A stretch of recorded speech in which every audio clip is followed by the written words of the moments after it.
Sang Hyang Adi Budaya, Namo Tassa Bhagavato Arahato Sama Sambuddhassa, Namo Sape Bodhisataya Mahasataya, Bahu Sanca Jasi Panca, Vinayoja Susikito, Subhasita Jayawaca, Etang Manggalam Utama. Memiliki pengetahuan yang luas, keterampilan, terlatih dalam tata susila, bertutur kata dengan baik, itulah berkah utama. Manggala Sutta. Namo Sang Hyang Adi Budaya, Namo Buddhaya.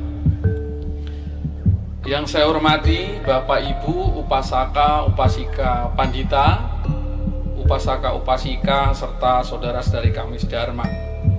Izinkanlah pada kesempatan yang berbahagia ini, saya Upasaka Pandita Widarto Wiryananda berbagi uraian dhamma singkat yang bertema mukjizat dalam agama Buddha.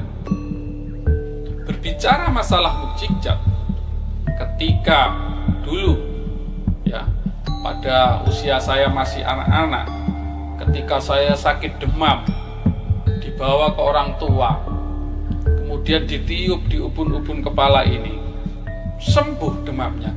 Apakah ini mukjizat? Kemudian saat ini mungkin bisa kita lihat ketika keluar rumah di angkasa sana, melihat sebuah mendung yang menyerupai tulisan, menyerupai gambar seperti gambar Dewi Kuan Im dan lain sebagainya. Nah, apakah itu mukjizat? Selain itu juga mukjizat terkadang juga digunakan untuk mempengaruhi seseorang untuk mengikuti suatu keyakinan tertentu. Nah, berbicara juga masalah mukjizat di dalam kehidupan Buddha, justru sangat banyak mukjizat yang terjadi. Yang pertama adalah ketika Pangeran Siddhartha lahir, yang langsung berdiri kemudian bisa berjalan 7 langkah dan tanpa sedikit pun kotoran yang menempel di tubuhnya. Kemudian yang kedua adalah mukjizat terjadi ketika Sang Buddha menerima dana makanan bubur dari Sujata, kemudian dalam hatinya berkata, kalau saya menjadi Buddha, mangkok ini saya lempar bisa melawan arah sungai. Dan ternyata ketika dilempar bisa melawan arah sungai. Ada juga mukjizat yang terjadi pada kehidupan Buddha, ialah menciptakan sebuah tangga emas ketika Buddha mengunjungi Tawatimsa atau surga Tawatimsa. Di sana juga nampak alam-alam rendah, begitu juga alam dewa dan lain sebagainya. Nah, lalu apa itu mukjizat? Menurut Kamus Besar Bahasa Indonesia, mukjizat adalah suatu kejadian peristiwa yang ajaib, yang sukar dijangkau oleh kemampuan manusia biasa. Maka kalau kita belajar agama Buddha juga ada istilah juga dalam bahasa Pali, Uttari Manusa Dhamma, manusia yang mempunyai kemampuan di luar rata-rata manusia biasa. Bapak Ibu, saudara-saudari kami sedharma yang berbahagia, di dalam Kewada Sutta, Digha Nikaya, Sang Buddha membabarkan khotbah Dhamma di Nalanda kepada seorang upasaka Kewada yang dilatar belakangi dengan permohonan Kewada. Mohon Sang Bhagawa, tolong perkenankanlah para biku ketika mengajar Dharma menunjukkan kekuatan gaibnya. Ketahuilah Kewada, saya tidak pernah menganjurkan seperti itu kepada para biku.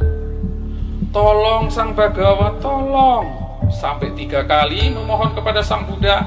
Akhirnya Sang Buddha membabarkan khotbah yang berjudul Kewada Sutta ini. Ada 3 keajaiban yang disebut Patihariya. Yang pertama adalah keajaiban Idivida Patihariya, yaitu adalah keajaiban yang mengesankan, bisa merubah dirinya menjadi banyak, bahkan bisa banyak menjadi satu lagi, bisa terbang ke angkasa, bisa masuk ke bumi, dan lain sebagainya. Kemudian yang kedua adalah Adesana Patihariya, yaitu keajaiban mengesankan bisa membaca pikiran orang lain. Maka kalau kita dengar atau dekat dengan orang yang punya ade sana ini, hati-hati ya, bisa tahu perasaannya. Oh senang ini, oh ini gak senang sama saya. Lalu apa yang dikatakan Sang Buddha kepada Kewada? Kewada, justru dua keajaiban ini sangat bahaya jika ditunjukkan kepada orang biasa. Kenapa Sang Bhagawa ini bahaya? Karena kalau nanti seseorang yang tidak memiliki keyakinan kepada Sang Bhagawa, maka ia akan mengira bahwa ini dengan menggunakan kekuatan mantra. Maka jadi seseorang akhirnya tidak menghormati Dhamma, justru akan mengagung-agungkan kekuatan atau keajaiban dari kesaktian. Lalu apa yang ketiga Sang Bhagawa?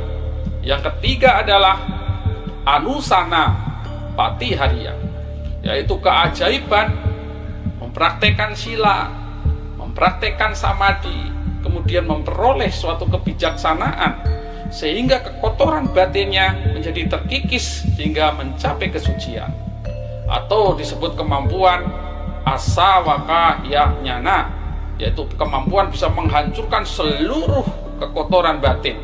Hal ini juga dikotbatkan Sang Buddha di dalam Brahma Jala Sutta dan Samanapala Sutta.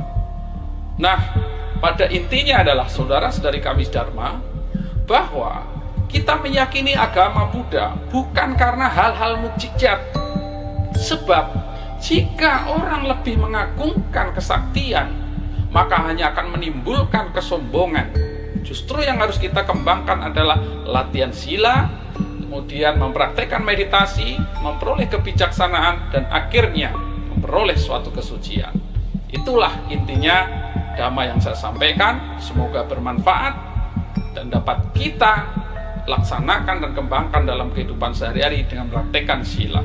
Akhir kata dari saya, Sabe Sata Bhavantu Sukhitata. Semoga semua makhluk hidup berbahagia.